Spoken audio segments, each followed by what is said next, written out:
Welcome to the Beyond Food Show. I'm Stephanie Dodier, clinical nutritionist, weight loss, and emotional eating expert, speaker, and founder of the Keto Connector program. As an ex-corporate executive turned health expert, I went through my own healing journey, losing 100 pounds and overcoming a number of diagnosed conditions. The secret to my transformation? The moment I realized that the solution was more than just about food. It was about connecting my mind and my body and listening to my body messages.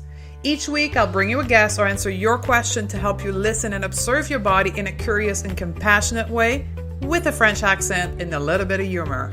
The most important relationship you have is the one with yourself, so get ready to embrace it and rock your body and mind to the life you desire. Let's do this.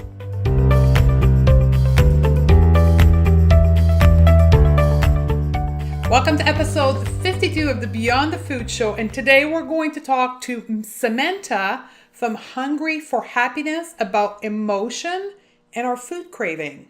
My name is Stephanie Dodier. I'm a clinical nutritionist, and at 35, I was trapped with severe anxiety, panic attack, obesity, and my health collapse. I needed solution, and it's how my journey began. Each episode of the Beyond the Food Show will bring you an expert or a message to help you achieve your health goal, unlock your self-confidence, and live a better life. Let's dive in. This episode is brought to you by StephanieDodier.com, and today's episode is the second installment of the Crave Cure Series, where I take you through on a journey of exploring all the possible root cause of your food craving with 10 world-renowned experts. And we're going to talk about everything from gut health to hormones to emotion to desire and how it impacts our relationship to food and ultimately cravings. Our previous show, 51, we had Drew Manning from Fit to Fat to Fit, where this gentleman put himself through an voluntary weight gain and discovered food craving. Absolutely phenomenal interview. So go back and watch that. But today's episode is with an expert on emotional eating and craving. And I want us to understand how and why are emotional all tangled with our food craving. And if we want to permanently achieve our goals, we actually need to look into the scary bucket of emotion. Now, to help you along this journey in the Crave Cure series, I created a guide, the Crave Cure guide, that you can find at StephanieDodier.com/Crave Cure. And I want you to download this and share this with 3 women in your life. Now, if you've been listening since show 50, you likely already created your own tribe. But if you're just coming in right now, the best way of approaching this Crave Cure series is with a tribe of women. 3, 2, 4, 5 women together, where you are going to listen to those 10 interviews. You're going to read the guide together, and you're going to share your experience, and you are going to work together through all the expert solution and support each other. Together, we are stronger. And it's even more important when we're talking about today's subject, which is emotion. So make sure to go and download your guide. You can also access it via our show note at StephanieDodier.com/052. Let's do this. Samantha Skelly is an emotional eating expert, motivational speaker, and best-selling author. As a founder of Hungry for Happiness, a movement to empower women to overcome their disordered eating and body image issue, Samantha has revolutionized the weight loss industry by examining the individual and underlying cause of eating disorder. Samantha continued to spread her message and transform the lives of thousands of people through her program, motivational speaking engagement, the Hungry for Happiness podcast, worldwide international retreat, and her best-selling book, Hungry for Happiness, One Woman Guide from Fighting Food to Finding Freedom. So welcome to the show. Thank you so much for having me. As I said to you before we got on live, I'm so excited about this one. It's going to be fun. Because There's a lot of statistic about people losing weight and regaining their weight. 95% of the people regain their weight within 1 to 5 years. And 43% of people are eating because they want to alter their mood. I know that's my story. And that's the story of a lot of people listening to the show today. So that's what we're going to dive into, the power of our thoughts, of our emotion, and how they impact our craving. Beautiful. I love it. That's my jam. That's my favorite thing to talk about. So let's dive into this. I'm going to open the question to you, Samantha, the expert. Does our emotion impact our food craving? Absolutely. And this is why the weight loss industry is so backwards and corrupted, is because we're simply just attacking the fat and we're not looking at what is actually the perpetuating driving force of us being overwhelmed and overweight. And so when we can actually dig into what are we actually hungry for? What is the root emotional cause? What is the wound? What needs to be healed? Then we can begin to unpack what that looks like and heal it from a cellular level rather than putting Band-Aids on bullet wounds. But, we're all women, men, 91% of people hate their bodies. There's, millions of people on diets every single year. And we're externalizing a very internal issue. So we're trying to treat an emotional issue with external Band-Aids, i.e., pills, shakes, over-exercising, dieting, paleo, vegan, gluten-free. And I'm not saying that those things are bad and you shouldn't do those. I think everyone is so individual. And so, yeah, if a gluten-free diet makes you feel better, rock on, do that. But let's actually look at what the real root cause reason. And that could be abandonment. That could be fear of intimacy. That could be I'm not good enough. That could be whatever that is. There's a vast amount of reasons as to why we are using food as a drug and we're getting caught in the cycle. And it's one of the most important things to do is to clearly investigate your particular relationship to food. No one's going to tell you. I can give you the tools, but it's your responsibility to inquire and figure out what is true for you. And that's brilliant. So let's dive into the details so people can understand, because many people get here and they discover that emotional could be at the cause of their craving that has nothing to do with their motivation or their strength or their willpower. There's actually a message being conveyed here. How is our emotion actually creating a craving? Can you dive into the deets of that a little bit? Yeah, I mean, the world is pain adverse, right? So we feel an emotion, and the emotion feels painful in our body. So the sensation that we're experiencing, we've labeled it as bad. We've made a meaning around it and thought, okay, I do not want to feel this in my body. I need to get rid of this feeling, And so that feeling that we're trying to numb, we do that with food. And so whether that's a feeling of I'm not good enough, or shame, or guilt, or overwhelm, whatever that is that we're feeling, that emotional, the emotional sensation, we then say, okay, I don't want to feel that. I don't have the tools to deal with that right now. Let me numb it out with food. And so that's how the link works between our emotions and our cravings. Some people believe, and I do not, this is not my theory. I don't believe in this. However, I appreciate this aspect. If you want adventure, that means you want crunchy things. And if you want love, that means you want sweet things. That's not my jam. I don't follow that. I don't believe in that. I respect people who do follow that. But I have a much different modality of getting to the root of the cause, because all emotion is beautiful. We can't compartmentalize and say, this is a good emotion, this is a bad emotion. It's all about just energy in motion. And that energy in motion, that's brilliant. Energy in motion. Okay. So we feel this thoughts, or we feel this emotion that becomes a sensation, like a physical sensation in our body.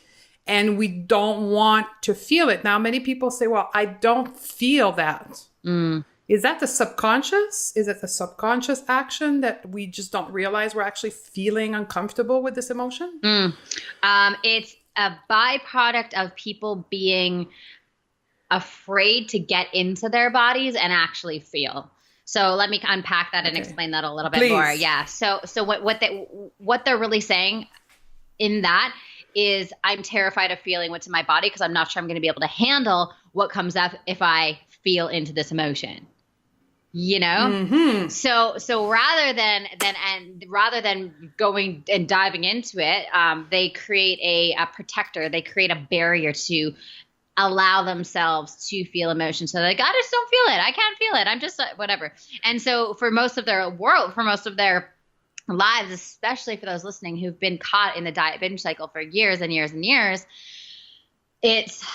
you're feeling numb to your body, like you're a walking head. You pretend you don't even have a body. You're not in tune and in check with your emotional hunger cues. What does your emotional body really need right now? You're not in tune with your physical hunger cues. Are you actually hungry? Are you eating for emotional reasons, or is that a physical, hunger? And so when we're so disconnected from our bodies, there's no communication. The only thing that creates communication with our minds and our bodies is connection.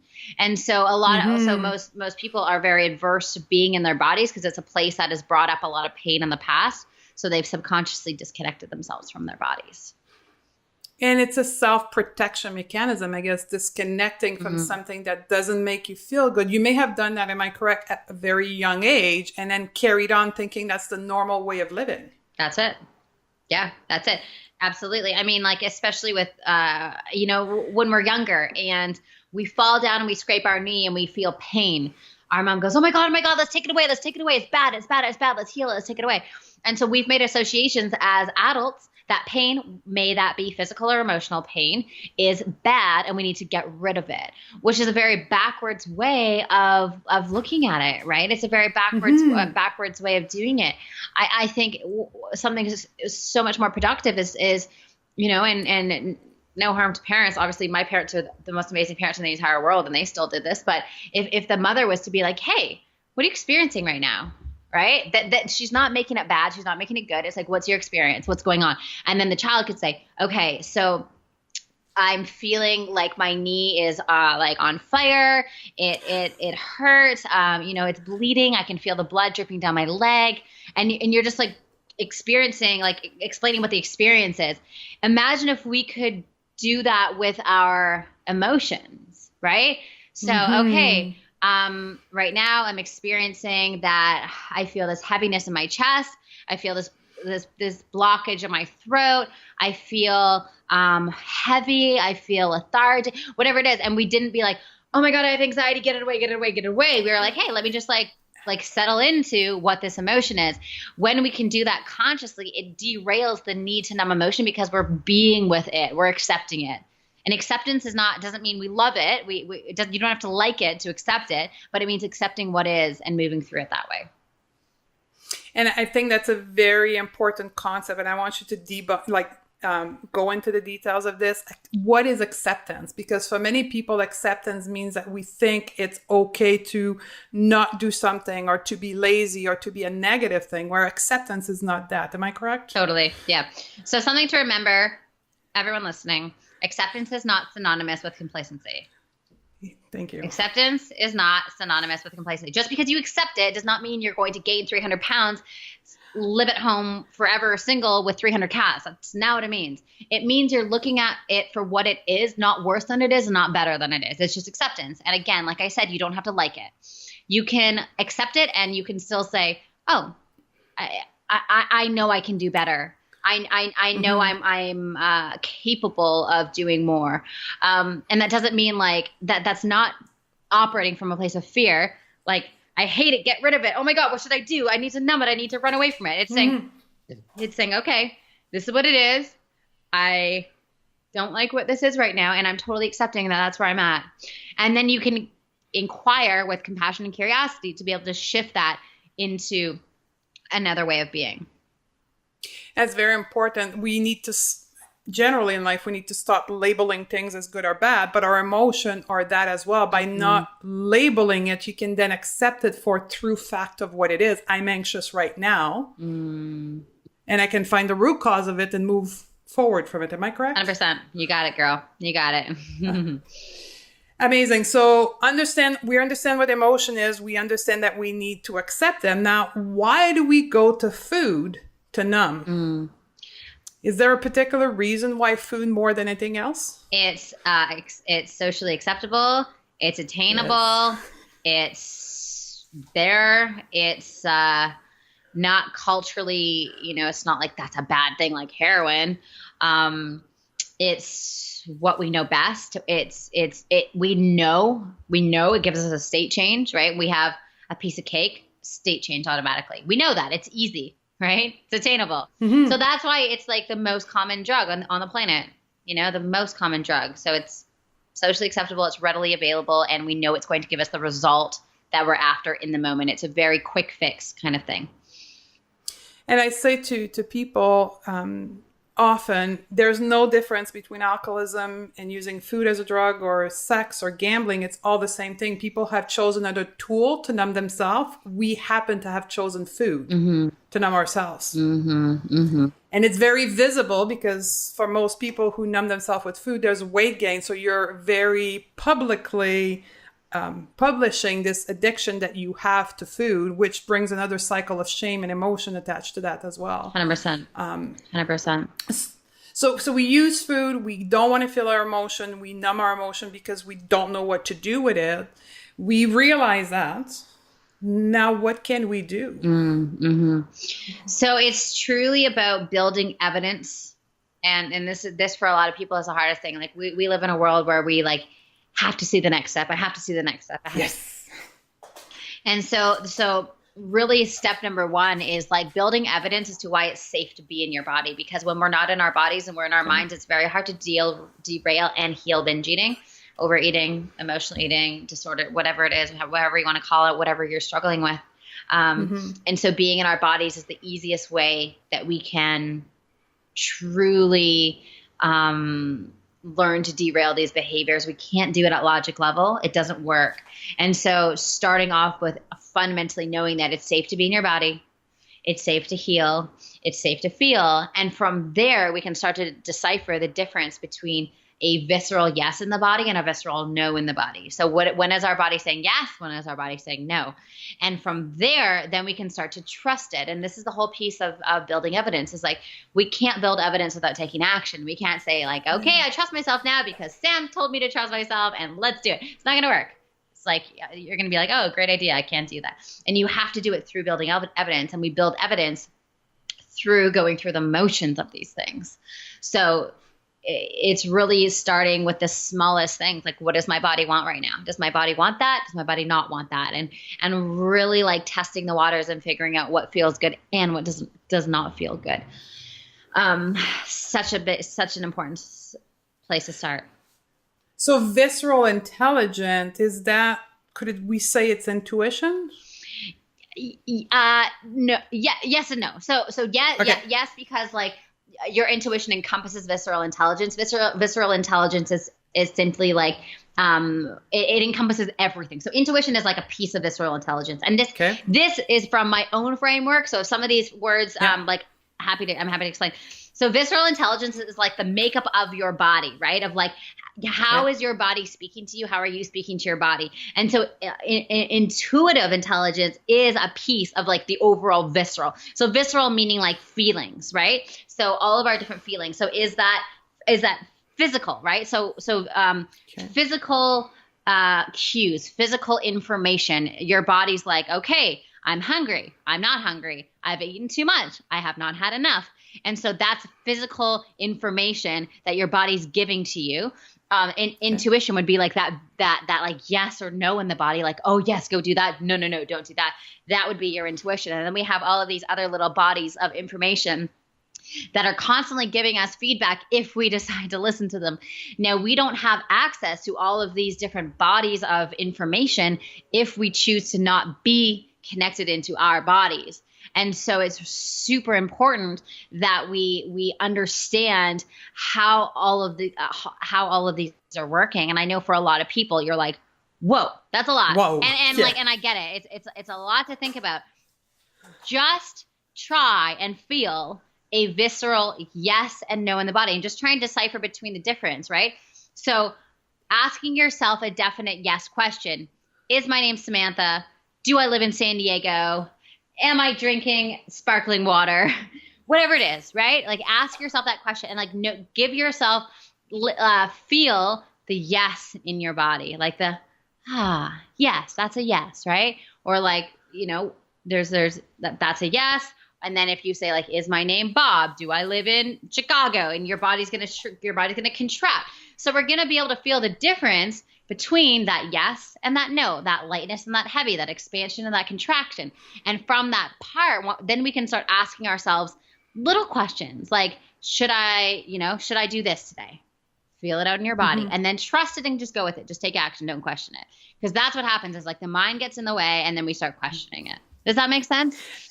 Totally. And then the mind takes over, and then that's when you create the cycle, right? Yeah, the mind's a beautiful thing when it's geared properly, you know? Like our mind is just simply responding to our beliefs, right? So if we have a belief that I'm not good enough, all your mind is going to do all day long is look for reasons as to why that's true. If your belief is I am, freaking amazing, then your mind is going to spend all day long trying to figure out why you're freaking amazing, you know? So it's like, what are you choosing? Are you choosing to, are you choosing something that's aligned with where you want to go? Or are you choosing something that's an old pattern that you're stuck in? Just choices. And correct me if I'm wrong. A lot of those patterns are from our youth. When we were very young, something has happened somewhere along the line that made us believe something about ourselves, and we've been carrying that all along. Mm-hmm. Yeah, and not even just youth, like babies, like 2 years old, 3 years old. Yeah. Yeah, and then we carry that belief that we're not good enough, and then some people will say we'll manifest it or we recreate it because we look for an event into our life to validate that it is true. Yep, exactly. Yep. Because that's all the mind wants, is validate whatever your beliefs are by creating it into your life. So if we start changing the pattern of our thoughts and our belief, then we will change the outcome in our life. Yeah, exactly. Yeah, you're exactly right. And so you work a lot with eating disorders. So I want to explore a little bit about that. What is the difference between an eating disorder and somebody that is emotionally eating? This is a good one. See, it's so interesting. We tend to get like caught on language level with a lot of this. Yes. Like eating disorder is a very there's a lot of social, stigma around that. Labeling. Yeah, it's labeling. It's identification, and we get so caught up in identification. If you think of it, eating disorder, it's a disorder in your eating. So that could be as minimal as, skipping breakfast because you want to lose weight, or, not going to the gym in the morning so you are not going to eat later. There's a disort to your eating, right? But we think eating disorder equals, tiny 50-pound girl, like it doesn't so we got to be really careful with wording. And I think this is where identification can get really, really screwed up, where it's important for people to take responsibility and look at it for what it is, like if you're binging and purging all the time, then, the word for that is bulimia, if you are, constantly restricting, then that's anorexia. But I would encourage people to like not label themselves, because as soon as we do, we identify with that, like, and then we start the cycle again, right? Yeah. Like what if we could just say like, hey, this is the behavior. What's the belief that's perpetuating this behavior? How can I heal that belief? Rather than being like, I'm anorexic, it's just like you're owning that. And what is our mind going to do again? Once again, is going to find evidence all day long as to why that's true. All day long as to why that's true. And we're going to manifest it. We're going to recreate it. So we're going to create it into our life because we have been labeled again. So, and that's why I wanted to tackle this issue, because people say often to me, I don't have an eating disorder, so I cannot be emotionally eating. Well, it's not about do you have the label or not? It's what your relationship to food is. Yeah. How does that come into your life? Yeah. But we're all emotional eaters. I'm an emotional eater, It's like, but I eat when I'm happy, It's like if I was at a birthday party and like everyone was there and it was super fun and everyone's laughing and joking and there was like cake and someone like gave me a piece of cake, I would be like, oh, sorry, I'm not hungry. I'd be like, yeah, I'm celebrating. Let's do this. I'm hungry. Or like, I'm not hungry, but I'm happy. So it's not coming from a place of like fear and like I hate my body and I'm going to numb my emotions. It's coming from a place of like, I'm really happy and I want to enhance this experience through food, which is a very healthy thing to do. So that's technically, and I'm doing air quotes for those of you who are just not seeing the video, is like, that's emotional eating. When it gets bad is like when we do binge eating, when we're using food as a drug to numb emotion, that's when it becomes a little bit disordered. But when we are just emotionally eating for, socially and having fun, and we're adding food to enhance experiences, and we're conscious about doing that, it's a very healthy thing. Awesome. So let's unpack binge eating, because again, there's a lot of stigma around this. People say, well, I don't binge eat because I'm not going to eat like 5 bags of chips and then purge after, or just eating nonstop. Binge eating is, again, don't want to use the label, but it's much more than that. Am I correct? Yeah, absolutely. Just give me one second. I'm just going to take off my sweater. Yeah. Woo! Alrighty. I got you all excited. That sun, I know, whenever I'm on interviews, I forget that I get so hot and the sun is going right in my face. So binge eating is a behavior that can be fairly hypnotic. We just get into like this like state of like not really knowing what we're doing. And it's when we don't have the tools or the ability to handle the emotion that's going on in our body, and we're needing a state change. So we binge eat, we overeat to deal with the emotion that's coming up in our bodies. And so versus, like I spoke about emotional eating, where emotional eating is not always destructive. It's I'm eating when I'm happy. I'm eating when I'm sad. It's eating that's not led by our biology. It's not led by our are you hungry? Are you not hungry? It's like we can still eat when we can still eat and have it be not destructive when we are happy. Does this make sense? Am I making sense, or do I clarify? Makes sense. Okay. So then, go ahead. And for people coming from a more science background, what there is to be understood.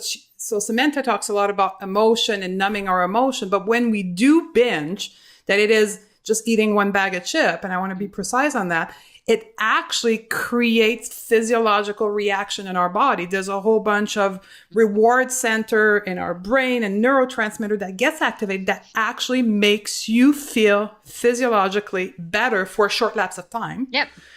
It's not just that you're numbing, you're actually making yourself feel better. This is it. Yeah. Yeah. And that's part of the addiction pattern, because you're looking for that rush of dopamine, if we want to be technical, and you're getting it through food instead of getting it through your life.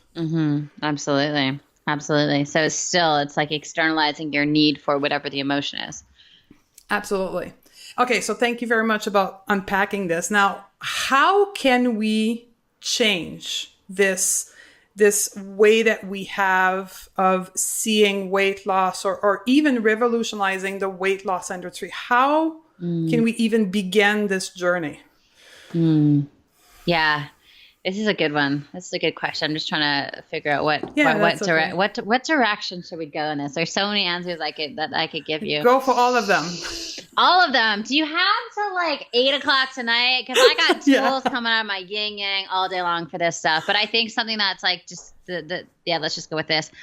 One of the most beautiful tools that we can start to utilize to really create state changes without the use of food is through our breath. Like we can really get ourselves into higher states of consciousness, drug-like feelings through simply using our breath. And it's crazy because we have this internal system, this integrated relaxation system that allows us to shift emotion, clear emotion, and we just don't use it. We're like, I want everyone who's listening right now just to take like one really deep breath in and let it out. Like even one breath, I can feel myself have a state change. Like my head's a little bit lighter, my body feels a little bit different, And so when we consciously use the breath to move emotion and process emotion in our bodies, that's a really beautiful thing. I study a practice called transformational breath work, and I use this a lot in my intimate experiences with my clients, mostly at retreats and in small groups. I can't do this stuff online, but maybe one day. And it's a way of unlocking the emotion that's been trapped in our bodies without having to logically think about it. And so it's a beautiful way for, especially the majority of the clients that I work with are super high achievers. They're black and white thinkers. They're perfectionists, like go, go, go, go, go, go, go. And so for them to think about this stuff is just like, oh, I just don't want to do that. But me taking them through a 4-hour breathing workshop where I take them through every single state that a human can experience, joy, bliss, sadness, anger, frustration, arousal, pleasure, everything through just using our breath. It's an incredible place to start. And so, and especially for people like we talked about earlier in the call that are really disconnected from their bodies and they just have that feeling of like numbness. It's because they're trying to think about how to do it. But when we surrender the need to think about how to do it and we simply just integrate into our bodies through the breath, it gives us an opportunity to change our state. So going back to like, how do we start doing this? When you feel you're on the verge of a binge and on the verge of using food as a drug, just like do some circulating nonstop breathing to begin to change your state. And as you do this, and as you are activating your system, visualizing how do you want to feel, right? So using the breath to change the body state and focusing on how you want to feel. Lightness for most of my women is like the feeling that they always tell me. I just want to feel lightness in my mind, lightness in my heart, lightness in my body. And I'm like, okay, cool, let's do that. So we use the breath and then we focus on the feeling of lightness. Like, how does it feel to feel light? In your mind, in your heart, in your body, right? Physical weight on our body is a representation of the emotional weight that we're carrying a lot of the time. There are exceptions to that. Genetics, things, health, whatever. But a lot of times there is that is a strong connection. And so when we can, number one, understand that and use the breath to integrate into our bodies, we can begin to use food for health and hunger. Therefore, weight loss becomes a result of doing that work, not the focus, Absolutely. Yeah. Because clinically, and again, many women are here because of that, because they have adopted a healthy eating. They are beginning to deal with the potential root cause issue that could be leading to weight, and weight is not getting to where they want is because they're carrying their emotion. That's it. And that is why we're here. That's why I'm doing this Crave Cure series, is because food is a part of the solution. And I don't want to deny it's not, because it is part of the solution. It's going to keep you healthy, but there's so much more to it. And specifically for people that have resistant weight loss, there's nothing like, it's not your genetic, it's the way you're dealing with your emotion. That's it. Yeah, you're right. You're right. But we don't want to look at that, right? Because we want Band-Aids on bullet wounds. We want things yesterday and yada, yada, yada. Yeah. It's funny because one of my program, I have the Crave Cure formula, and that's a 4-step. And the step number 2 is breathing, because that brings you automatically into your body. That the feeling of breathing will connect you with your body, and with time. I'm sure you teach the same thing. It's not going to change tomorrow morning. The breath exercise will take probably a couple of weeks, maybe a month, for it to start really transforming your life, and then get at your weight issue or your dysregulated relationship to food and change. Is that what you're seeing in practice as well? Absolutely. Yeah. It's super interesting. It's like we are so quick to change our behaviors without realizing that our emotions are the driving force of all behavior change. Change your emotions, change your beliefs, change your core beliefs, and your behaviors will take care of themselves. So let's talk about the work you do. So you work with people one-on-one and in group setting? Yeah. So I have our tribe is called the Phoenixes, and a Phoenix is a being that obtains new life from rising from the ashes. And that's our whole jam. That's what we do, is we create tribes of Phoenixes to rise from the ashes and then activate other women to do the same. And so the formula that we use to do that is called the Phoenix formula, which is a 7-step process to really take someone from an unaware state, fighting food, hating their body, into a fully aware state, being able to use food for health and hunger. And so we deliver that. Our most popular program that we offer is called the Society, which is a 6-month group coaching program. And we launch that twice a year. We also offer retreats. I don't know when this podcast is dropping, but May the 2nd or the 3rd. Oh my gosh. Well, the program starts on the 15th, Yeah. so come on over. I can send you the link for Yeah, we're going to put the link in the show note. I think your business partner sent me the information, so it's going to be in the show note for people to go. It's an application form that you have, I believe. Damn, she's good. Good. I Good know. job, Jen. Good job, girl. So she sent me the link to the application form, and we actually moved the date of the podcast to be before the launch of your program. So, oh, you guys, look at all this magic going on behind my back. I like it. Cool. But yeah. Here's an interesting fact about your program, and I know that from being in another group with you, you don't talk about food. Nope. Right? And why is that? It's nothing to do with food. It has nothing to do with food. It's all food is just the thing. So you come in, you think you have a food problem. Yeah, I'll let you think that for like a hot minute. Then I'll tell you what the actual issue is. It's not food. Exactly. So it's not about a diet. It's not about any of that. It's strictly about emotion work. I'll never give you a diet plan. I'll never tell you to run around the block. And we focus, we don't focus on weight loss. So it's not like I take your weight when you come in and then we see you on your way out. It's weight loss as a result of doing the work. So yes, you will release weight through this process, and we don't talk about it. We don't think about it. So there we go. Yeah. And I think that's a brilliant work, because when we want to talk, when we get to, I call that the stage of healing, and we realize that our emotions are part of our healing and we need to address that, combining restriction and diet and food can be actually counterproductive in both areas. Absolutely. You need to let go of food to be able to fully accept and focus on healing and being in your body and learning what you need to learn from your emotion. That's it. Absolutely. So for somebody who's listened to this after 30 minutes and having a huge haha moment, and is saying, so, okay, that's me. What is 3 action steps that they can do to start the process of healing from that? Yeah. Get really clear on what's your story around food. What's your story? What is the identity that you have around food? So I am a compulsive eater. I can't control myself around food. I have no willpower. I this, I that, I this. Get really, really, really clear on that.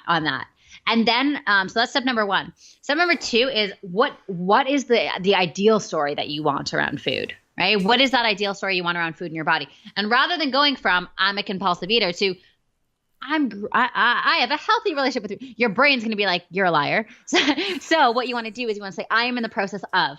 So when we say I'm in the process of, when we anchor in that statement, we begin to take the value off of the old statement. And then what is your brain going to do? It's going to find evidence as to why that's true. And so that would be the second thing. The third thing, honestly, we talked about it in this call, is using your breath. So getting clear on your story, getting clear on what you want your story to be, and then using breath to get you present. Because when you're present, you can't binge eat. You just can't. When we're present and we're integrated into our bodies and we're using our breath and we're in the moment, the last thing you want to do is stuff down your emotions. Truly. So using your breath to derail the need to be in a place where you need food as a drug. Yeah, I cannot agree even more. And let's, for me, having gone through this journey myself, and I think you have is it your journey as well? Of course. Let's talk about, I know I should have done that at the beginning, but let's talk about your journey. How did you evolve through this? I actually really love how you didn't do that at the beginning. You know, did you? Yeah. It was. I loved how intuitive this conversation was. You're a really good interviewer. One of my pet peeves is when I get on, someone's like, "Tell me your story," and it's like, ugh. Right off the bat, they don't even care. So anyway, I grew up as a dancer and an actress. So I was constantly either on a stage or in front of the camera. And when I was 18, I went through I call it my diet depression years. I wrote about this in my book. There's a whole chapter called Diet Depression. And so I was on over 50 diets in less than 4 years, constantly fighting with food, constantly hating my body. Just didn't know how to use food for health and hunger. And at the time as well, it was so interesting. I was a personal trainer, so I was completely out of alignment.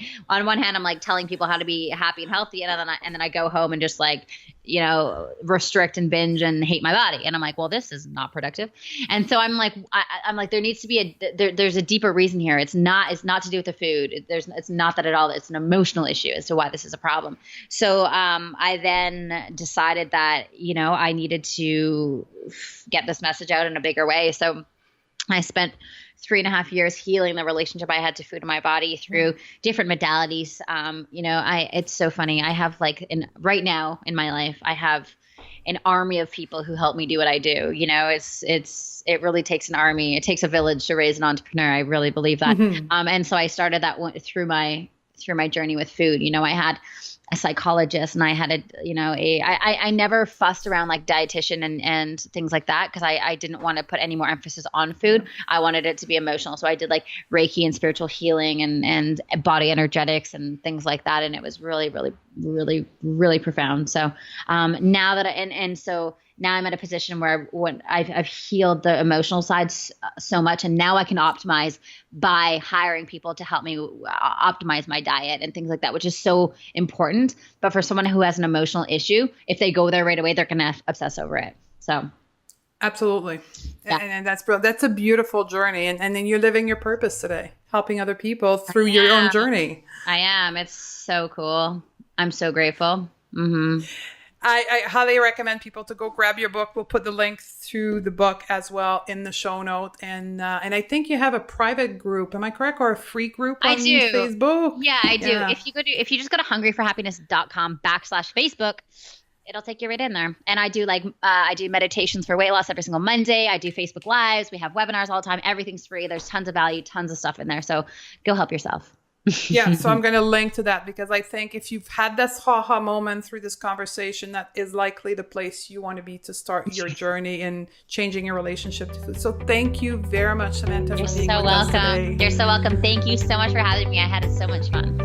Okay, thanks.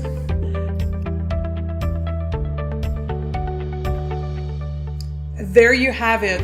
What a phenomenal interview with this bomb of energy that is Samantha. I hope you've enjoyed it, and I'm glad you stuck around till the end of the show. Now, I need you to help me and do 3 things. Number 1, share this episode right now with your tribe of women, or beyond that, with people you believe may need this information. Go to stephaniedodier.com/052, share the show note, tag me on Instagram or on Facebook, and tell me what you thought of the content of the show today. And leave a review, because right now I'm talking to a camera, I'm talking to a mic, I have nobody in front of me. I want to hear what you thought of Samantha. What is your relationship with food when it comes to emotions? So leave a review. You can easily access this via stephaniedodier.com/review. And that's where you can also download the guide that goes along with this episode on my website /Crave Cure. Now we've got a great 3rd installment of the Crave Cure series coming to you on the next show with OBGYN functional medicine Dr. Karen Dustin. We're going to talk about women, hormones, and craving. And yes, your hormone ladies are impacting your craving. I'm so glad that I was able to share this information with you and that you were here with me. Thank you. If this is your first time here, then welcome.